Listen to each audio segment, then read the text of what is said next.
ఎంత తిన్నా నీరసంగా ఉంటున్నారా? అసలు బలం అనేదే తగలట్లేదు. ఇంకా మెయిన్ చూడ్డానికి కూడా మీకు మీరే ఏంటి ఇంత బక్కపలచగా ఉంది నా బాడీ అనిపిస్తుందా? మిమ్మల్ని మీరు చూసుకోవడం కన్నా వేరే వాళ్ళ మాటలు ఇంకా వాళ్ళ చూపులు కూడా ఎక్కువ బాధపడుతున్నాయా? ఇది మీ ఒక్కరి సమస్య కాదు.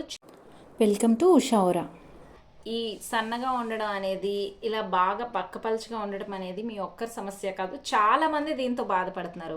ఎవరైతే బరువు ఎక్కువ ఉండి బాధపడుతున్న వాళ్ళు ఎంతమంది అయితే ఉంటారో, అదే విధంగా బాగా అండర్ వెయిట్ అంటే ఉండాల్సిన వెయిట్ కన్నా కూడా తక్కువ వెయిట్ ఉండి బాగా సన్నగా ఉండే వాళ్ళ బాధ కూడా అదే రకంగా ఉంటుంది. ఎందుకంటే వాళ్ళు ఎలా వెయిట్ తగ్గాలని ఎంత ట్రై చేసినా తగ్గట్లేదని ఫీల్ అవుతుంటారో, అదే విధంగా వెయిట్ పెరగడానికి కూడా చాలామంది ట్రై చేస్తూ ఉంటారు.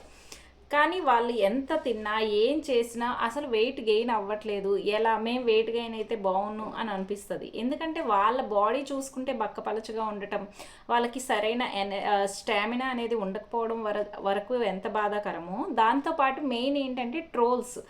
బాగా సన్నగా ఉండడం వల్ల వచ్చే ట్రోల్స్ అనేవి చాలా ఎక్కువగా ఉంటాయి. ఏంటి నువ్వు దెయ్యంలా ఉన్నావు, అసలు స్కెలిటన్లా ఉన్నావు, నువ్వు ఏమైనా తింటున్నావా, ఇంట్లో ఏమైనా పెడుతున్నారా లేదా, ఏదో వీళ్ళొచ్చి పెట్టేటట్టు, వీళ్ళొచ్చి మనం తినడం చూసేటట్టు ప్రతిదీ కూడా అసలు గాలికి ఎగిరిపోతావేమో, గాలే తింటున్నావా, ఇలాంటి విపరీతమైన ట్రోల్స్ అనేది ఎదుర్కొంటూ ఉంటారు. ఇంకా దాంతోపాటు ఏంటంటే వాళ్ళని కొన్నిసార్లు నువ్వే బెస్ట్, ఎంత తిన్నా అసలు నువ్వు వెయిట్ పెరగవు, ఫుడ్ని చూస్తేనే వెయిట్ పెరుగుతాం. సో ఇలాంటివన్నీ కొన్ని కామెంట్స్ ఏవో కూడా అర్థం కాని విషయాల్లా ఉంటాయి అన్నమాట. వాళ్ళు కాంప్లిమెంట్ ఇచ్చినా అది తిట్టినట్టే అనిపిస్తూ ఉంటుంది. ఆ కాంప్లిమెంట్ కూడా వాళ్ళు వెటకారంగానే ఇస్తారు. సో ఇలాంటివన్నీ తట్టుకోవడం కన్నా అసలు వెయిట్ గెయిన్ అయితే బాగుందని వాళ్ళని ఒకసారి కొంచెం వెయిట్ గెయిన్ అయితే చూసుకోవాలని చాలా ఆశ ఉంటుంది. కానీ అది ఏం చేయాలి అనేది తెలీదు. సో ఇలాంటి వాటన్నిటికీ ఇప్పుడు చెక్ పెట్టేద్దాం. అసలు ఉండాల్సిన వెయిట్ కన్నా తక్కువ వెయిట్ ఉండడానికి గల కారణాలు ఏంటి, ఇంకా దాని నుంచి మనం బయటపడడానికి ఈజీగా న్యాచురల్గా ఇంట్లోనే కొంచెం సేఫ్గా మనం వెయిట్ గెయిన్ అవ్వడానికి ఏం చేయొచ్చు అనేది ఈ వీడియోలో మాట్లాడుకుందాం. అసలు లో వెయిట్, అండర్ వెయిట్ అంటే ఏంటి అంటే, ఎవరికైనా అబ్బాయిలకైనా అమ్మాయిలకైనా బిఎంఐ అంటే బాడీ మాస్ ఇండెక్స్ ప్రకారంగా హైట్కి తగిన వెయిట్ అనేది ఉండాలి.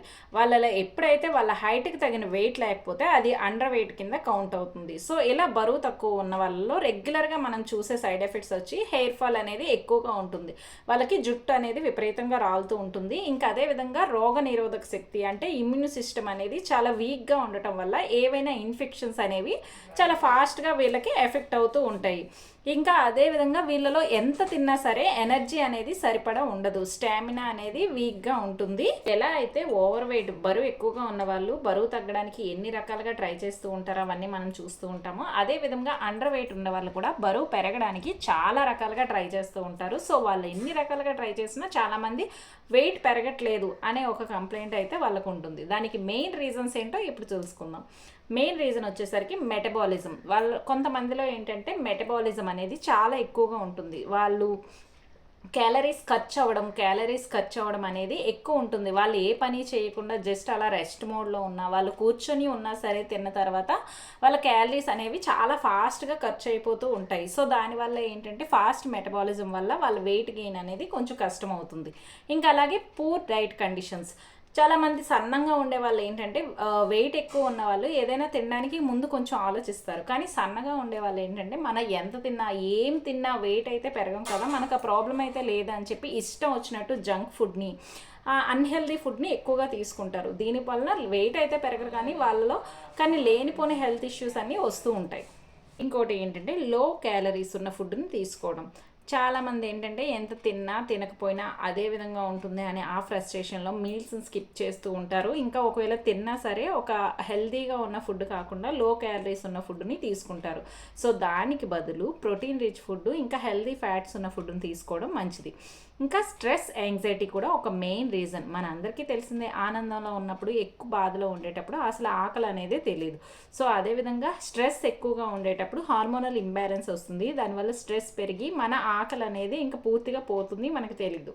దీనివల్ల డైజెషన్ అనేది ఎఫెక్ట్ అవుతూ ఉంటుంది. కొన్నిసార్లు medical conditions like thyroid disorders కానీ లేదా డైజెస్టివ్ డిసార్డర్స్ కానీ ఇంకా అదే విధంగా కొన్ని ఇన్ఫెక్షన్స్ వల్ల కానీ మన బాడీలోని న్యూట్రియంట్స్ అబ్జార్ప్షన్ అనేది తగ్గిస్తూ ఉంటుంది. సో దీనివల్ల మనం హెల్తీ ఫుడ్ తీసుకున్నా సరే దానిలో ఉండే మంచి న్యూట్రియంట్స్ని మన బాడీ అబ్జర్వ్ చేసుకోకుండా జస్ట్ దాన్ని ఒక వేస్ట్ మెటీరియల్ లాగా బయటికి పంపించేస్తూ ఉంటుంది. దీనివల్ల కూడా మనం వెయిట్ అనేది ఉండాల్సిన వెయిట్ అనేది ఉండకుండా అవుతుంది. జెనెటికల్ ఇష్యూస్ లైక్ మన వంశపారంపర్యంగా అందరూ ఒకవేళ ఇంట్లో సన్నంగా ఉంటే అది కూడా ఒక రీజన్ కావచ్చు. వీళ్ళు కూడా అండర్ వెయిట్ ఉండొచ్చు, కానీ అది అన్నిసార్లు అయితే అన్హెల్దీ కాదు. వాళ్ళు అండర్ వెయిట్ ఉన్నా సరే వాళ్ళకి సరిపడిన స్టామినా అనేది ఎనర్జీ ఉంటుంది. వాళ్ళు అన్నీ కూడా ఈజీగా చేసుకోగలుగుతారు. ఎటువంటి సైడ్ ఎఫెక్ట్స్ హెల్త్ ఇష్యూస్ ఉండకపోవచ్చు కూడా. ఇప్పుడు మనం హెల్తీగా వెయిట్ అనేది పెరగడం కోసం, బరువు పెరగడం కోసం బెస్ట్ హోమ్ రెమెడీస్ ఏంటో చూసుకుందాం. ఫస్ట్ వన్ వచ్చేసి బనానా మిల్క్ షేక్. బనానాని మిల్క్తో పాటు కలిపి మిల్క్ షేక్ చేసుకొని తీసుకోవడం అనేది ది బెస్ట్ హెల్దీ వెయిట్ గెయిన్కి. ఎందుకంటే రోజుకి అది 1 నుంచి 2 గ్లాసుల వరకు తీసుకోవచ్చు. దీనిలో ఎక్కువగా కూడా ప్రోటీను ఇంకా పొటాషియం అనేది ఎక్కువ ఉండి ఎక్కువ క్యాలరీస్ని ఇస్తుంది. సో దానివల్ల ఈజీగా వెయిట్ గెయిన్ అనేది అవుతుంది. ఇంకా నెక్స్ట్ వచ్చేసరికి డ్రై ఫ్రూట్స్, నట్స్ అంటే మనకు తెలిసిన బాదం పప్పు, జీడిపప్పు, కిస్మిస్, ఇంకా ఖర్జూరాలు, డేట్స్ వీటిని తీసుకోవడం అనేది చాలా మంచిది మన డైట్లో ఇవి చేర్చుకుంటే. ఎందుకంటే వీటిలో కూడా హై క్యాలరీస్, ప్రోటీన్ అనేది బాగా ఉంటుంది. మంచి హెల్దీ ఫ్యాట్స్ కూడా ఇందులో ఉండడం అనేది జరుగుతుంది. ఇవి ఏంటంటే రాత్రి నానబెట్టుకొని మార్నింగ్ తీసుకుంటే చాలా హెల్త్కి మంచి అవుతుంది. ఈవెన్ మన డైజెషన్కి మార్నింగ్ తీసుకుంటే డైజెషన్కి ఈజీగా ఉంటుంది కూడా. ఇంకా మన డైట్లో హెల్దీ కార్బోహైడ్రేట్స్ని చేర్చుకోవడం కూడా చాలా మంచిది. హెల్దీ కార్బ్స్ అనేసరికి ఏది పడితే అది జంక్ ఫుడ్స్ కానీ లేదా ఏదైనా ప్యాకేజ్డ్ ఫుడ్ కానీ తీసుకోకుండా హెల్దీ కార్బ్స్ అంటే రైసు, చపాతీ, బంగాళదుంపలు, లైక్ ఎర్రదుంపలు అంటే స్వీట్ పొటాటో అంటారు కదా, ఇటువంటివన్నీ తీసుకోవడం వల్ల అవి మనకి హెల్తీని ఇస్తాయి. అదేవిధంగా కార్బోహైడ్రేట్స్ యాడ్ అవ్వడం వల్ల మనం బరువు పెరగడానికి కూడా హెల్ప్ చేస్తాయి. మన డైట్లో వచ్చేసరికి హెల్దీ ఫ్యాట్స్ని యాడ్ చేసుకోవాలి. హెల్దీ ఫ్యాట్స్ అనేసరికి నెయ్యి, బటరు, పీనట్ బటర్, అవకాడో ఇవి ఏంటంటే హెల్దీ ఫ్యాట్స్. మనం ఫుడ్లోని ఈ ఫ్యాట్స్ని యాడ్ చేసుకోవడం వల్ల మన వెయిట్ అనేది ఈజీగా పెరగడానికి రీజన్ అవుతుంది. ఇంకా ఫ్యాట్స్తో పాటు ఎప్పుడైనా సరే హెల్దీ ప్రోటీన్స్ని మన డైట్లో యాడ్ చేసుకోవడం వల్ల ఓన్లీ వెయిట్ గెయిన్, బరువు పెరగడం మాత్రమే కాకుండా మన మజిల్ అనేది పెరుగుతుంది. సో మజిల్ పెరగడం వల్ల మన బాడీ అనేది స్ట్రాంగ్గా ఉంటుంది. ఎక్కువ ఎనర్జీ, ఎక్కువ స్టామినా రావడానికి రీజన్ అవుతుంది. ఇంకా హెల్దీగా వెయిట్ అనేది జస్ట్ బరువు పెరగడం, ఫ్యాట్తో కాకుండా, లూజ్గా కాకుండా మజిల్తో పాటు పెరగడం వల్ల మన బాడీకి ఒక చక్కటి షేప్ కూడా ఉంటుంది.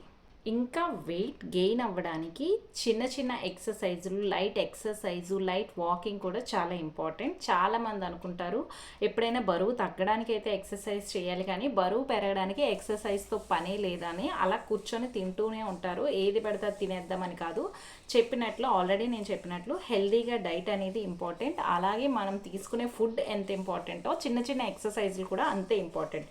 ఎందుకంటే మనం తీసుకునే ఫుడ్ని జస్ట్ ఫ్యాట్ లాగా ఎక్కడ పడితే అక్కడ బాడీని షేప్లెస్గా చేసేయకుండా మనం చిన్న చిన్న ఎక్సర్సైజ్ చేయడం వల్ల అది మజిల్ బిల్డ్ అయ్యి మన బాడీ ఒక షేప్లోనే ఉంటుంది. మనం తీసుకున్న ఫుడ్ కూడా ఒక కరెక్ట్గా యూటిలైజ్ అవుతుంది, న్యూట్రియంట్స్ అబ్జార్బ్ కరెక్ట్గా చేసుకుంటుంది. సో మనకి స్టామినా, ఎనర్జీ అనేది రావడానికి, హెల్దీగా వెయిట్ గెయిన్ అనేది జరగడానికి హెల్ప్ అవుతుంది. ఈవెన్ ఎక్సర్సైజ్ చేయడం వల్ల మన ఆకలి కూడా పెరుగుతుంది, మనం ఫుడ్ని ఫ్రీక్వెంట్గా తీసుకోగలుగుతాం కూడా. ఇంకా బరువు ఎవరైతే పెరగాలనుకుంటారో వాళ్ళు వచ్చి ఫుడ్ని ప్రతి 2-3 గంటలకు ఒకసారి తీసుకోవాలి. మీల్స్ని అయితే అస్సలు స్కిప్ చేయకూడదు. వాళ్ళు తీసుకునే స్నాక్స్ కూడా హెల్దీ స్నాక్స్ని తీసుకుంటూ ఉండాలి. ప్రతి 2-3 గంటలకి ఏదో ఒకటి తింటున్నట్లు ఉండాలి. ఇంకా అదేవిధంగా 7-8 గంటల వరకు, రోజుకి 7-8 గంటల నిద్ర కంపల్సరీ. వాటర్ని బాగా తీసుకోవాలి. వాళ్ళు కన్సిస్టెన్స్గా ఈ డైట్ని ఫాలో అవుతూ ఇలా చిన్న చిన్న ఎక్సర్సైజులు చేసుకుంటే తప్పనిసరిగా వెంటనే ఒక్క రోజులో, ఒక్క వారంలో వెయిట్ గెయిన్ అయిపోతారు. బరువు వాళ్ళకి కావాల్సినంత పెరుగుతుందని కాదు, కానీ మెల్లగా మార్పు అనేది కనిపిస్తుంది. బరువు అనేది తప్పకుండా పెరుగుతారు. సో కన్సిస్టెన్సీగా చేయడం కూడా ఇంపార్టెంట్. దానికి న్యాచురల్గా ఇంట్లో చేసుకున్నది కాబట్టి కాస్త టైం తీసుకుంటుంది. మనం మెయిన్ తెలుసుకోవాల్సింది ఏంటంటే హెల్దీగా వెయిట్ పెరగడం అంటే, వెయిట్ గెయిన్ అవ్వడం అంటే ఏది పడితే అది, ఏది నచ్చితే అది, ఎంతైనా ఎలా అయినా తినొచ్చు అని కాదు. మనం కరెక్ట్గా న్యూట్రిషనల్ ఫుడ్ని తీసుకోవాలి. అదేవిధంగా హెల్దీగా ఎక్సర్సైజ్ చేసుకుంటూ మజిల్ని డెవలప్ చేసుకుంటూ వెయిట్ గెయిన్ అవ్వడం అనేది చాలా ఇంపార్టెంట్. దానికి కన్సిస్టెన్స్గా కొన్నాళ్ళు టైం పడుతుంది, కానీ అలా కంటిన్యూగా డైట్ ఎక్సర్సైజ్ అన్నీ చూసుకొని హెల్దీ వేలో వెయిట్ గెయిన్ అనేది అవుతే మన బాడీకి మనకి చాలా హెల్ప్ఫుల్గా ఉంటుంది. సో ఈ వీడియో మీకు నచ్చింది అనుకుంటున్నాను. ఈ వీడియో మీకు హెల్ప్ఫుల్గా అనిపిస్తే నా వీడియోని లైక్ చేసి షేర్ చేయండి. ఇంకా నా ఛానల్ని సబ్స్క్రైబ్ కూడా చేసుకోండి. Thank you.